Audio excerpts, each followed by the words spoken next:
दिवाली की रात थी। चारों तरफ दियों की रोशनी और पटाखों की गूंज से वातावरण जीवंत था।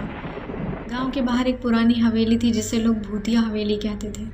उस हवेली के बारे में कहा जाता था कि हर दिवाली की रात वहाँ कुछ अजीब और गरीब घटनाएं होती हैं, जिनके कारण वो लोग वहाँ जाने से कतराते थे। राहुल गांव का एक नौजवान जो भूत प्रेत पर यकीन नहीं करता था, अपने दोस्तों के साथ दिवाली की रात उस हवेली में जाने का फैसला करता है। उसके दोस्तों ने उसे बहुत मना किया, पर राहुल ने अपनी जिद के आगे बढ़कर उनकी एक ना सुनी। आखिरकार उसके दो दोस्त रोहन और विक्रम भी उसके साथ जाने के लिए तैयार हो गए। रात के करीब 11 बजे वे तीनों उस हवेली के पास पहुंचे। हवेली के दरवाजों से अंदर झांकते ही उनके रोंगटे खड़े हो गए। अंदर का माहौल सन्नाटे और अंधेरे से भरा हुआ था। उन्होंने अपने मोबाइल की टॉर्च जलाकर आगे बढ़ने का फैसला किया। जैसे ही वे अंदर घुसे, हवेली के दरवाजे जोर से बंद हो गए।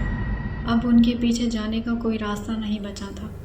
हवेली की दीवारों पर पुराने चित्र लगे थे जो बहुत ही डरावने थे। अचानक हवेली के अंदर से एक धीमी सी हंसी की आवाज़ आने लगी। तीनों दोस्त सकते में आ गए और एक दूसरे को देख रहे थे कि अचानक दीवार पर टंगी एक तस्वीर हिलने लगी। तस्वीर से एक बूढ़ी औरत का चेहरा दिख रहा था जो उन्हें घूर रही थी। विक्रम ने हिम्मत करके कहा, चलो यहाँ से निकलते हैं, ये जगह सही नहीं लग रही। लेकिन राहुल ने कहा, हम यहाँ तक आ ही गए हैं तो अब कुछ और देर और रुकते हैं। जैसे उन्होंने आगे बढ़ने का फैसला किया, हवेली की लाइट्स अपने आप जलने बुझने लगी और दीवारों पर खून के निशान दिखने लगे। अब तीनों की हिम्मत जवाब दे रही थी, लेकिन बाहर निकलने का कोई रास्ता नहीं था। अचानक उन्हें सीढ़ियों पर किसी के चलने की आवाज़ आई। तीनों ने डर के मारे सांस रोक ली। सीढ़ियों पर एक परछाई धीरे धीरे उनके पास आ रही थी। जैसे ही वह परछाई उनके करीब आई, एक ठंडी हवा का झोंका आया और उनके पीछे एक दरवाज़ा खुल गया। बिना कुछ सोचे समझे तीनों उस दरवाजे से बाहर भागे। भागते भागते उन्होंने पीछे मुड़कर देखा तो हवेली के दरवाजे पर वह बूढ़ी औरत खड़ी थी जो उन्हें एक अजीब मुस्कान के साथ देख रही थी। तीनों ने उस दिन के बाद कभी उस हवेली का रुख नहीं किया।